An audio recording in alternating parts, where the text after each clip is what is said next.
Hi there, welcome to the Left-Handed Foodie's Guide to the Kitchen. I invite you as I navigate through the kitchen as a home cook and not a chef. I'll be sharing with you my favorite dishes, recipes that have been borrowed, some created and others just amended. I must say though, I'm a bit of a mess when it comes to the kitchen, but I'll make sure that you enjoy the process nonetheless. In today's segment, we'll be cooking with lamb. In particular, making a lamb curry. So a lamb curry can go two ways. It can be very flavorful, it can be beautiful in color and rich in texture, or just simply the opposite. But thankfully for you, you don't have to get the experience of the opposite. So let's get cooking and make that lamb curry.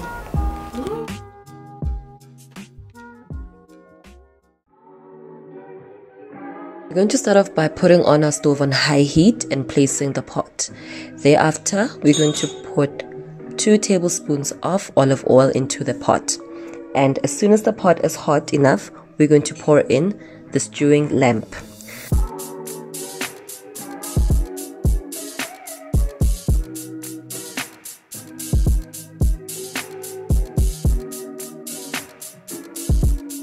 This process is now called browning. So you brown the meat for 2 to 3 minutes, making sure that it's evenly coated before removing it off from the heat.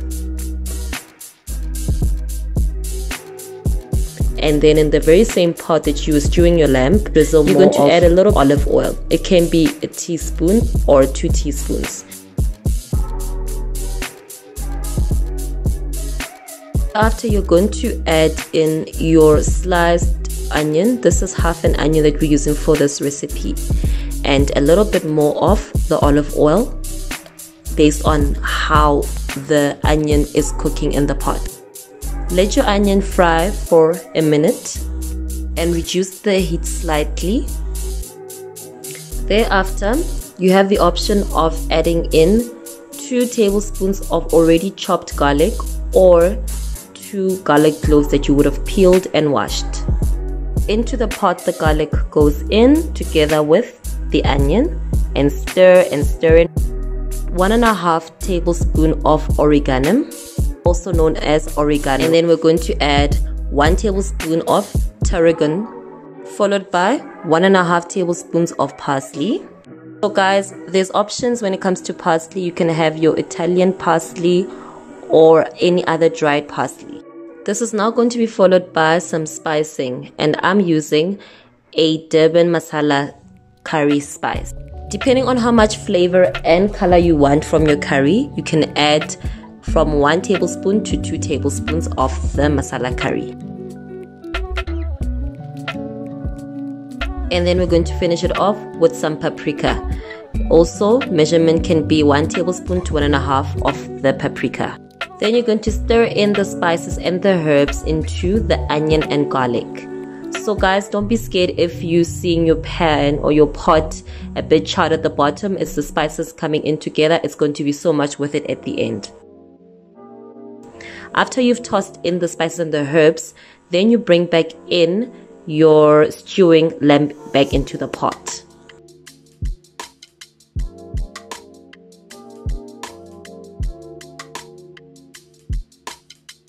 Okay, so now because my pot is quite hot, I'm using a kitchen towel to protect my hands. And then I want to coat the meat with all that beautiful flavor and color from the spices and the herbs together with the onion and garlic.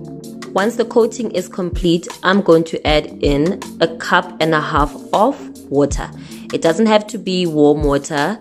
It is fine at the temperature that you get it, as it's going to cook in well with everything that's on the stove. And then I'm going to add in 2 cubes of the beef stock. So you don't have to break the beef stock when you add it into your stew.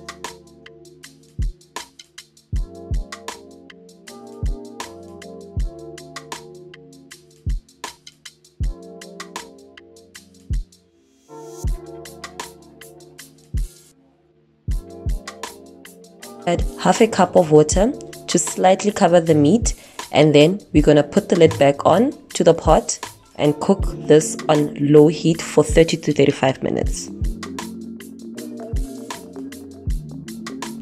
Now that the meat is slightly tender, we're now going to add some condiments and some fresh chili.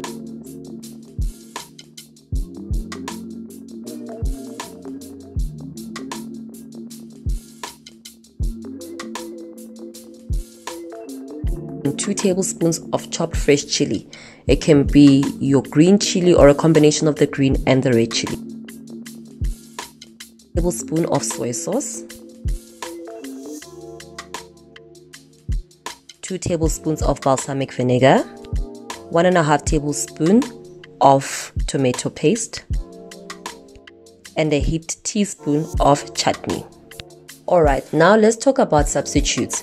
So if unfortunately you have allergies or dietary requirements that prevent you from eating or taking in acidic food, such as the tomato paste and the chopped tomatoes, that's okay.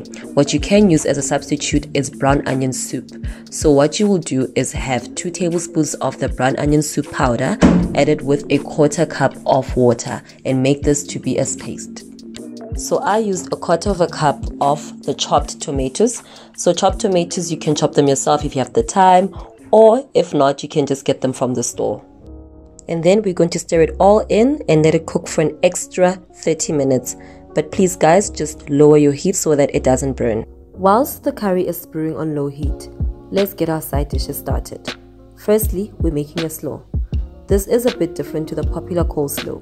As you can see, I've added my twist to it. 1/4 cup of the carrots, 1/4 cup of the beets, half of the baby cabbage from both white and purple. Let's slice the cabbages now. 1 teaspoon of Dijon mustard, 1 cup of mayonnaise, and a handful of dried cranberries. Mix it all in and don't forget to slightly season with salt.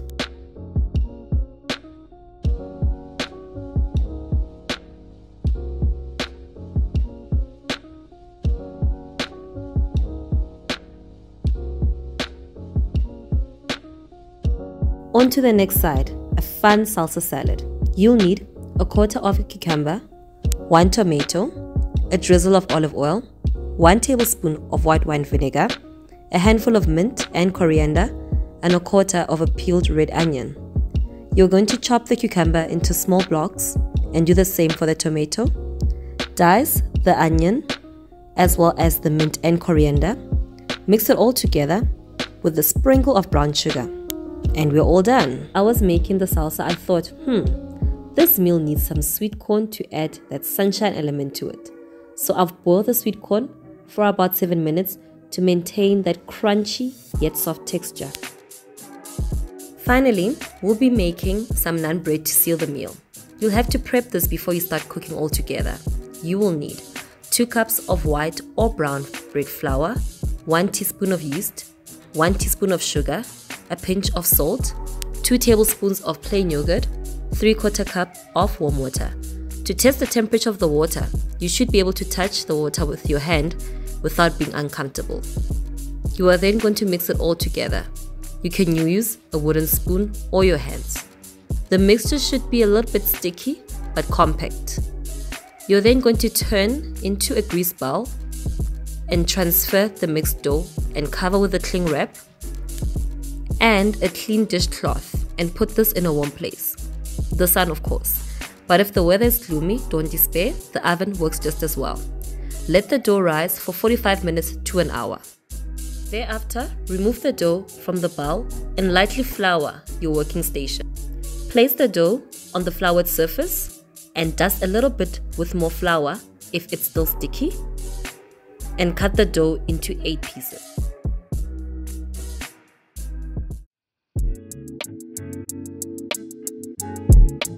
Using a rolling pin or a glass or even the cling wrap, roll out each piece.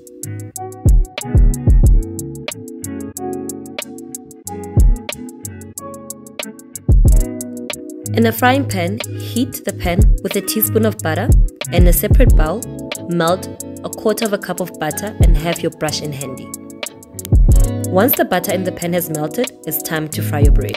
Once the bread starts showing bubbles, it's time to turn it over. This should on average be 1 to 1.5 minutes later. Before you turn it over, lightly brush the bread and flip it over and repeat until all done.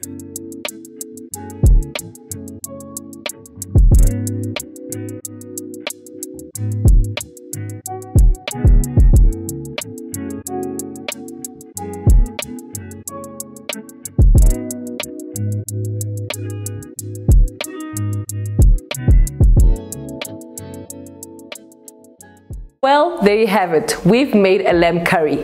I hope you guys have enjoyed the process as much as I've enjoyed sharing some of my secrets. And remember, you can pair your lamb curry with some naan bread, some sweet corn, salsa, and a slaw. Please guys, remember to share, like, comment, and subscribe. Until next time, bye!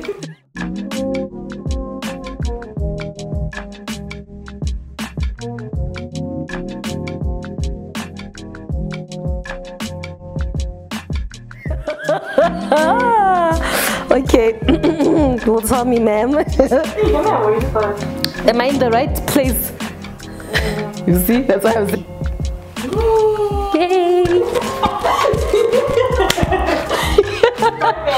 Yay!